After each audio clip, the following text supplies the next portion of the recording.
बिस्मिल्लाहिर्रहमानिर्रहीम, अस्सलाम वालेकुम। मैं हूं गुलफाम चौधरी। आप देख रहे हैं मेरा फेसबुक पेज और यूट्यूब चैनल। पाकिस्तान की इस बदलती सियासी सूरत हाल जिसने पूरी कौम को एक तजस्सुस में डाल रखा है और पूरी कौम ये सोच रही है कि आने वाले दिन पाकिस्तान की सियासत में किस तरह के होंगे और आने वाले दिनों में इमरान खान साहब के हवाले से क्या खबरें हैं, इस पर अहम तरीन तजिया दिया है डॉक्टर शहबाज गिल साहब ने। आइए पहले उनको सुनते हैं, फिर उस पर बात करते हैं।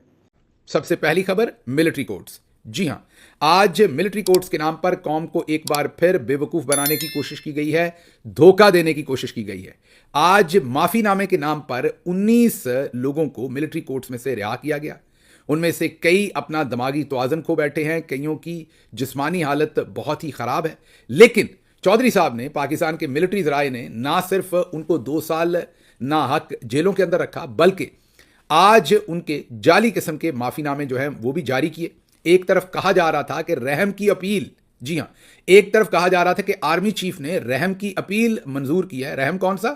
कि इनकी 24 साल महीने की इन्हें सजा दी थी, 2 साल की, 20-22 महीने ये अपनी सजा पूरी कर चुके हैं और अब इनके ऊपर रहम ये किया जा रहा है कि इन्हें 2 महीने पहले छोड़ा जा रहा है या 4 महीने पहले छोड़ा जा रहा है। माशाल्लाह, क्या रहम है। लेकिन इस रहम के साथ साथ जहरीली मिलावट ये की जा रही है कि इनके जाली झूठे बयान हल्फी जो हैं, जो ज़ाहिर है तशद्दुद के साथ या ज़ोर ज़बरदस्ती लिए गए, वो बयान हल्फी जो हैं या उनके माफ़ीनामे सो कॉल्ड जो हैं, वो आज अपने टाउट्स को दिए गए कि मीडिया में फैला दें। मकसद क्या होगा? मकसद इन लोगों की उम्मीद तोड़ना है, मकसद लोगों का रिजॉल्व तोड़ना है, ह्यूमिलिएट करना है इन्हें।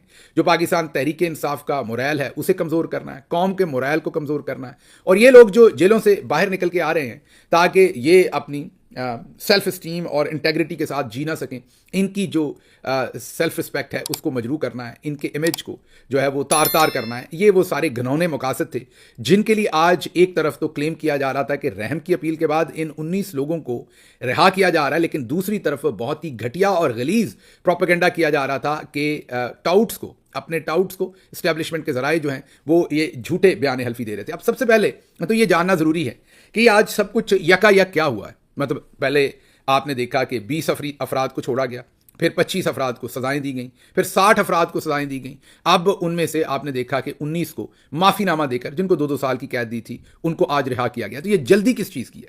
तो ये मैं आपको बताता हूं। असल मकसद तो मिलिट्री कोर्ट्स का 9 मई किया गया था पीटीआई को तोड़ने के लिए। आपको पता है पीटीआई के ऊपर और फौज के ऊपर अपनी गिरफ्त मजबूत करने के लिए 9 मई करवाया गया था। पूरा ऑर्केस्ट्रेटेड था, सब झूठ था, ये इसमें कोई हकीकत थी नहीं। तो ये जो 9 मई करवाया गया था, उसके बाद मकसद ये था कि एक हवा बैठा के रखने, एक डर बैठा के रखने के लिए कि हमने पता नहीं सजाए मौत दे देनी है, पता नहीं क्या करना है।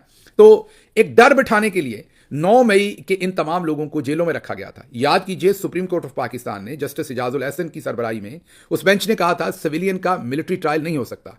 फिर जस्टिस लानत की आपको याद होगा किताबन से तारिक मसूद साहब, वो भी वैसे जस्टिस साहब के बराबर ही लानत जो है, माजरत अभी भी वो एडहॉक जज के तौर पर बैठे हैं, एडहॉकिज्म के भी मज़े ले रहे हैं। शायद यही कीमत थी जो उनको दी गई उनके इन गंदे फैसलों की वजह से। तो ये जस्टिस तारिक मसूद से फिर ये फैसला लिया गया और उसके बाद उन्हें रिवॉर्ड किया गया कि रिटायरमेंट के बाद उन्हें दोबारा एडहॉक जज लगाया गया सुप्रीम कोर्ट में। जस्टिस तारिक मसूद और उनके बेंच ने एक स्टे ऑर्डर दे दिया और इसको लिंगर ऑन कर दिया। फिर पूरा साल किसी ने इसको नहीं उठाया जब तक कि रिचर्ड ग्रैनल ने डंडा नहीं उठा लिया। जब दूसरी तरफ रिचर्ड ग्रैनल ने डंडा उठा लिया तो इनको यकायक समझ आई कि बाहर के हालात तो चेंज हो गए, माई बाप बदल रहे हैं, रजीम चेंज हो रही है ऊपर। और अमेरिका के अंदर इनकी कैलकुलेशन ये थी कि प्रेसिडेंट ट्रंप कभी नहीं जीतेगा, क्योंकि वहां की इस्टेब्लिशमेंट किसी सूरत नहीं चाहती थी कि ट्रंप अमेरिका के दोबारा सदर बने। जब अमेरिकी अवाम और ट्रंप ने अमेरिका की इस्टेब्लिशमेंट को शिकस्त देकर वहां एक रिकॉर्ड नंबर्स के अंदर बर्तरी हासिल की और जीत गए, तो यकायक इनको समझ आई कि ये जो हमने एक सांप निकाला हुआ है मिलिट्री कोर्ट्स का, ये जो हवा बनाया हुआ है कि हमने पता नहीं सजाए मौत दे देनी है, पता नहीं क्या करना है और डरा के रखा हुआ है लोगों को, अब इसको लपेटने का वक्त आ गया है। आप, मुझे नहीं पता कि आपने कभी न्यूयॉर्क या किसी ऐसी जगह पर जो फेक चीज़ें बेचते हैं, उन्होंने एक कार्पेट के ऊपर फेक चीज़ें रखी होती हैं। जैसे ही उन्हें पुलिस के आने का पता चलता है तो वो ऐसे ही अपना सामान लपेट कर निकलते हैं वहाँ से कि आपको पता नहीं लगता। तो इन्हें पता चला कि ये जो तमाम हमने डर और खौफ का माहौल बनाया हुआ था, इसको अब लपेटने का वक्त आ गया। तो यकायक इन्होंने पहले 20 लोगों को और उसके पीछे आपके सामने 25 लोगों को, फिर 60 लोगों को जल्दी जल्दी सजाएं दी हैं और अब माफिया भी देना शुरू की। अब एक मिनट के लिए सोच लीजिए कि ये जो 19 लोग जिनकी 2-2 साल कैद जिनको सुनाई थी और इन्होंने 20-20 महीने तकरीबन सजाएं पूरी कर ली हैं, अब अगर इन्हें ये माफ़ी, सो कॉल्ड माफ़ी जो दी गई है, रहम की अपील, ये ना छोड़ते तो क्या होता? ये हाई कोर्ट जाते और हाई कोर्ट में 1 हफ्ते के अंदर अंदर इन्हें रिहाई मिल जाती। क्योंकि मैंने आपको पहले भी बताया था कि 50% अगर किसी की सज़ा पूरी हो गई हो तो उसकी ज़मानत मिलना बहुत ही आसान होता है। तो ये लोग तो अपनी 90% सज़ा जो है वो पूरी कर चुके थे, तो इन्होंने बाहर तो आना ही था। तो अब अपना इमेज बरकरार रखने के लिए और अपने आप को बहुत बड़ा देवता बनाकर दिखाने के लिए अब माफ़ी का ऐलान किया गया है और रहम की अपील। अब आपको रहम के थोड़े से मुज़म्मरात बताते हैं कि रहम, सबसे पहले तो याद कीजिए रहम कि पिछले दिनों एक नौजवान जिसको सज़ा दी मिलिट्री कोर्ट ने, उनके वालिद साहब का नाम गालिबन जुनैद है और वो लाहौर में वकील हैं। वो अपने बेटे से वकालतनामा साइन करवाना चाहते थे ताकि उनकी अपील हाई कोर्ट के अंदर की जा सके उस सज़ा के ख़िलाफ़, और उनको उनके बेटे से ना मिलने दिया जा रहा था जेल में, ना वकालतनामा साइन करवाने दिया जा रहा था ताकि वो अपना मुकदमा हाई कोर्ट में ले जाए। ये हालत है रहम की, ये हालत है इनके दिलों में मौजूद अल्लाह के डर और रहम की। उन्हें हाई कोर्ट जाना पड़ा, हाई कोर्ट में पिटीशन करनी पड़ी, हाई कोर्ट के एक जज को ये ऑर्डर करना पड़ा कि ये इनका आईनी हक है, ये इनका कानूनी हक है, वकालतनामे पर दस्तखत करने दीजिए। ये अभी 3 दिन पहले की बात है और आज ये हमें रहम की बात सुना रहे हैं। दूसरी तरफ रहम की आपको दास्तान बताते हैं। रहम की दूसरी दास्तान ये है कि 2 लोग, एक का नाम मलिक वकास है और दूसरे का नाम समी वज़ीर है। इन दोनों के घर वाले और वकला बता रहे हैं कि इनके ऊपर तशद्दुद और जो बुरा सलूक किया गया है उससे इनके ज़हनी तवाज़ुन ख़राब हो गए।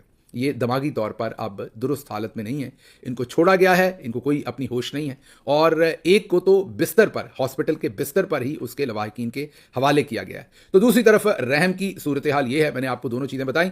तो मकसद क्या था, ये अब सब कुछ लपेटना है जो हवाएं चल पड़ी हैं, और वो आपको बताते हैं। आसमा शराजी भी अब यही पैगाम दे रही हैं इन्हें कि हवाएं बदल गई हैं, वो भी आपको बताते हैं। लेकिन सबसे पहले तो आपको ये बताना है कि ये कोई माफ़ी शाफी नहीं है, ये सरासर बदयांती और धोखा है जो आज दिया गया है कौम के साथ, और उसको भी कैश करने की। मतलब आप ज़रा हमारी मार्केटिंग चेक करें कि हम बुराई को भी कैश करते हैं। ये ऐसे ही है जैसे किसी को आप खंजर मार के कत्ल कर दें और उसके बाद ये कहें कि मैंने खंजर को कत्ल करने से पहले साबुन से धोया था ताकि आपके जिस्म में कहीं जरासीम ना लग जाए जब मैं आपको कत्ल कर रहा हूं।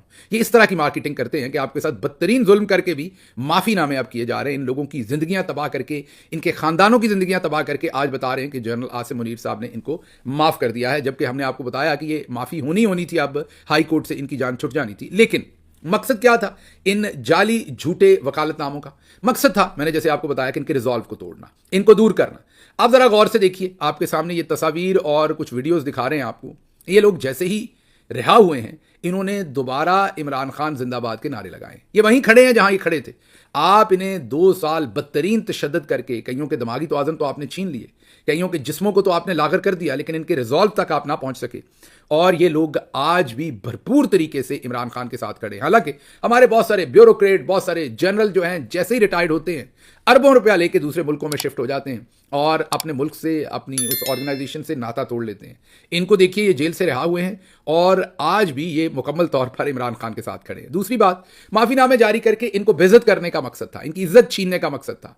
अल्लाह जिसे चाहे इज्जत दे, जिसे चाहे जिल्लत दे। देखिए, जब ये लोग जेलों से बाहर आए हैं तो लोगों ने इनका हीरोइक वेलकम किया है, इनको हीरोज़ के तौर पर रिसीव किया है, इनको बिल्कुल वैसे ही रिसीव किया है जैसे सिपाही मकबूल। जी हाँ, आप सबको याद। जी बिल्कुल, जिस तरह से आपने सुना, डॉक्टर शहबाज गिल साहब ने इस पर डिटेल से बताया कि इस वक्त पाकिस्तान तहरीक इंसाफ के हवाले से क्या अपडेट्स हैं, इमरान खान साहब के केसेस के हवाले से क्या अपडेट्स हैं, और पाकिस्तान की सियासी सूरत हाल में सियासी जमातों का क्या किरदार है, कौन कहाँ पर खड़ा है। और ये सुनने के बाद यकीनी तौर पर जो पाकिस्तान का सियासी सिनेरियो है वो वाज़ेह हो जाता है, और लगता यह है कि आने वाले दिन पाकिस्तान की सियासत में बड़े अहम तरीन साबित होने जा रहे हैं और आने वाले दिनों में बहुत बड़ी तब्दीलियाँ मुतवक्के हैं। अल्लाह पाक वतन अजीज़ का हामी और नासिर हो।